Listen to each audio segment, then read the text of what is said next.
Assalamualaikum warahmatullahi wabarakatuh. Bismillahirrahmanirrahim. Alhamdulillahi rabbil alamin.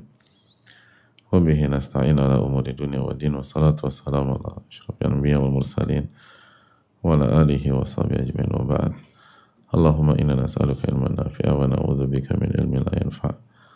Allahumma 'allimna yanfa'una wanfa'na bima 'allamtana. Allahumma ansurna wal muslimin al mazlumina fi Filistin wa fi kulli makan. Allahumma aslih lana umurana kullaha wa aslih wulata umurina. Innaka waliyyu dzalika wal qadiru alaih. Alhamdulillah, kita panjatkan puji dan syukur kita kepada Allah Tabaraka wa Ta'ala atas segala nikmat dan karunia Allah berikan kepada kita. Sebagaimana salawat dan salam semoga tercurah kepada Rasulullah alaihi salatu wassalam.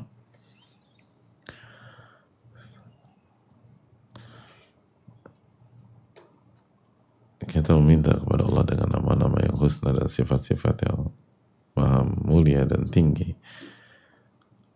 Allah memberikan kita ilmu yang bermanfaat dan melindungi kita dari ilmu yang tidak bermanfaat.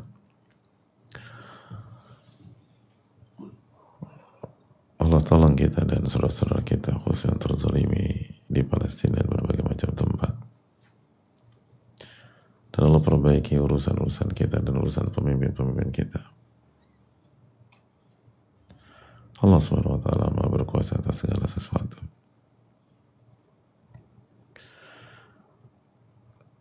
Kembali bersama Imam Nawawi rahimahullah ta'ala dalam bab ijra ahkam ala nas ala zahir wa sarairihim ila Allah ta'ala. Menilai manusia secara zahir dan rahasia hatinya kita serahkan kepada Allah Subhanahu wa Ta'ala. Bab yang dibawakan oleh Imam Nawawi rahimahullah ta'ala, semoga Allah merahmati beliau, orang tua beliau, keluarga beliau, guru-guru beliau, dan semoga Allah merahmati ulama kita dan guru-guru kita. Amin ya rabbal alamin. Kita masih berada di muqaddimah bab ini ketika para ulama seperti Syekh Ibnu Utsaimin rahimahullah ta'ala mengatakan, faqala ta'ala afala ya'lamu idza bu'thira ma fil qubur wa hussila ma fis sudur inna rabbahum bihim yawma idzin la khabir. Tidakkah ia mengetahui ketika manusia dibangkitkan dari kuburnya dan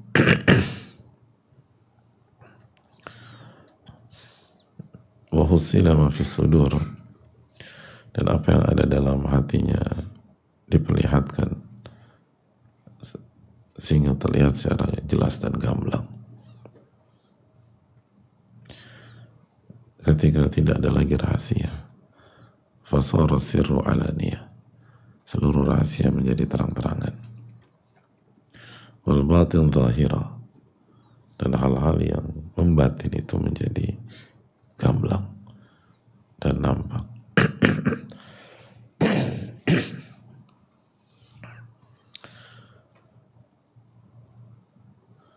Wabana ala wujuhil khalqi natijata amalihim, dan terlihat oleh manusia dan makhluk sebagai hasil dari apa yang mereka lakukan di dunia. Ayat-ayat ini kembali menunjukkan bahwa di hari kiamat nanti parameternya adalah hati, dan rahasia-rahasia akan dibuka dan dibongkar.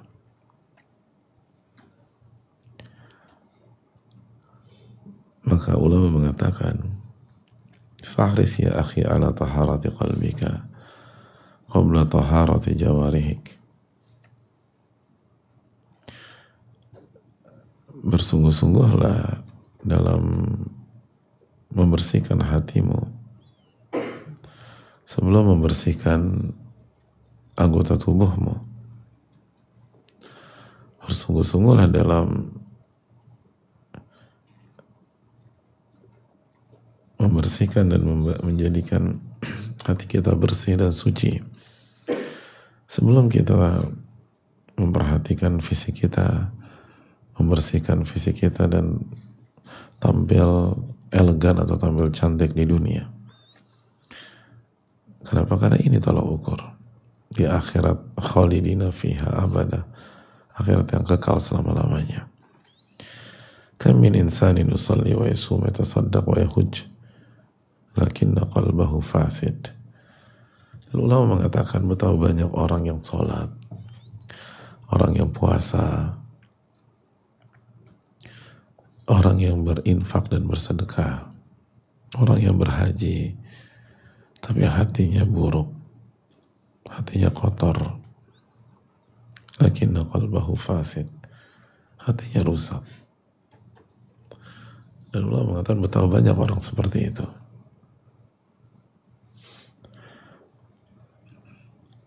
Sebuah renungan bagi kita dan fakta yang penting untuk kita resapi.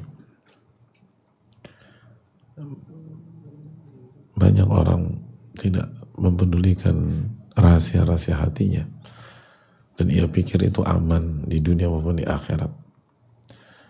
Dia pikir kalau dia aman di dunia, pasti dia aman di akhirat.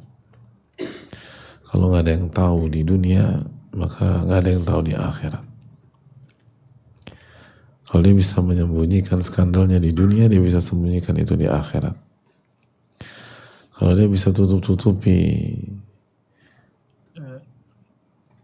virus-virus hatinya sehingga tidak terlihat di dunia, maka dia bisa melakukan hal yang sama di akhirat. Dia lupa bahwa dunia dan akhirat itu berbeda. Dia lupa dengan firman Allah dalam surat At-Tariq ayat 9 sebelumnya, yauma tubla sarair, hari di mana rahasia-rahasia akan diungkap. Dia lupa dengan surat Al-Adiyat, wa khussila ma fis sudur, dan apa yang ada dalam hati akan disingkap, dibuka, diperlihatkan. Oleh karena itu, kehidupan di dunia atau kesempatan hidup di dunia adalah kesempatan untuk memperbaiki dan membersihkan hati-hati kita.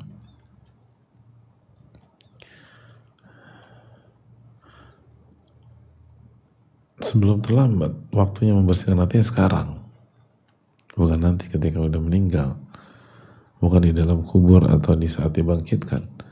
Di saat dibangkitkan, wa hussila ma fis sudur, dibongkar, dibuka, diperlihatkan dan dinilai. Kalau mau memperbaiki ya sekarang, kalau mau mengislah sekarang, kalau ingin membersihkan sekarang. Dan ini kesempatan. Karena banyak orang yang memberikan perhatian tentang itu. Kam min insanin yusalli wa yasum wa yatasaddaq wa yahujj walakinna qalbahu fasid. Ada banyak orang, atau berapa banyak orang sholat, puasa, sedekah, haji, tapi hatinya kotor. Hatinya penuh dengan skandal. Hatinya penuh dengan virus dan penyakit-penyakit hati. Hatinya keras dan tidak ada upaya untuk membersihkan, tidak ada upaya untuk tazkiyatun nafus, tidak ada upaya untuk memperbaiki, dan dia pikir dia akan bisa dengan mudahnya begitu saja, padahal tidak. Kesempatan hidup di dunia adalah kesempatan untuk memperbaiki hati kita dan membersihkan dari kotoran-kotoran dan noda-noda hati sebelum hati itu akan diungkap dan rahasia akan dibongkar pada hari kiamat. Lalu ulama memberikan contoh, wahahumul khawarij, dan ini ada contoh yang bernama khawarij. Khawarij adalah sekte sesat ekstrim, dan masalah utamanya adalah mereka mengkafirkan orang-orang yang melakukan dosa besar dan memberontak kepada pemimpin yang sah. Apa yang terjadi dengan mereka? Wahahumul khawarij haddatha anhumun nabiyyu sallallahu alaihi wasallam. Lihatlah bagaimana khawarij dibicarakan dan dikomentari oleh Rasulullah sallallahu alaihi wasallam. Annahum yusallun, orang-orang khawarij itu salat, wa yasumun, dan mereka berpuasa, wa yatasaddaqun, dan mereka bersedekah, berinfak, wa yaqra'una al-Qur'an, dan mereka membaca Al-Qur'anul Karim, wa yaqumuna al-lail, mereka tahajud, mereka qiyamul lail, wa yabkun, mereka menangis kalau salat, wa yatahajjud, mereka tahajud, wa yakhir as-sahabi salatahu inda salatihim, dan sebagian sahabat pada saat itu merasa sholat mereka itu nggak ada apa-apanya dibanding sholat khawarij kalau mereka membanding-bandingkan. Jadi sampai di level itu sahabat pada saat itu merasa sholatnya itu di bawah sholat khawarij kalau mereka bandingkan. Lakin qala an-nabiy sallallahu alaihi wasallam, tapi Rasulullah SAW bersabda, la yujawizu imanuhum hanajirahum, tapi iman mereka tidak melewati kerongkongan mereka. Iman mereka gak masuk ke dalam hati. La yadkhul al-imanu qulubahum, maksudnya iman itu gak masuk ke dalam hati mereka.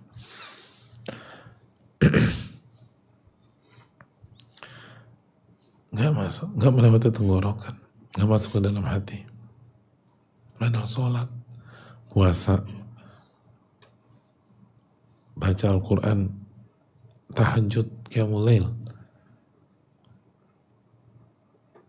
Dan orang-orang soleh merasa minder kalau membandingkan sholat mereka dengan sholat khawarij.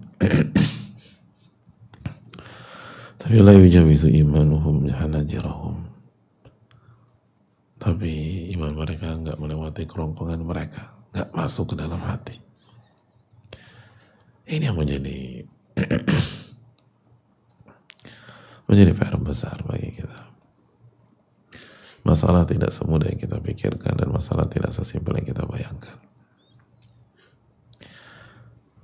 Butuh fokus besar dalam membersihkan hati kita.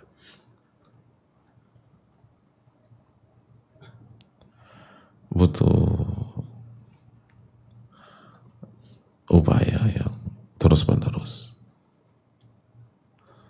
Bahkan butuh jihad dan memerangi diri sendiri. Makanya Nabi SAW, al-mujahid man jahada nafsahu fi ta'atillah. Mujahid itu orang yang berjihad melawan dirinya agar dia senantiasa berada di atas ketaatan. Sampai-sampai Nabi SAW menggunakan kata jihad. Jadi nggak bisa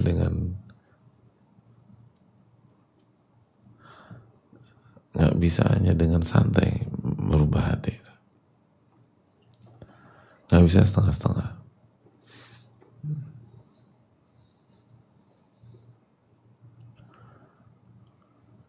Kalau kita benar-benar ingin memperbaiki hati kita, sebelum hati kita diungkap pada hari kiamat nanti, yauma tubla sarair, pada hari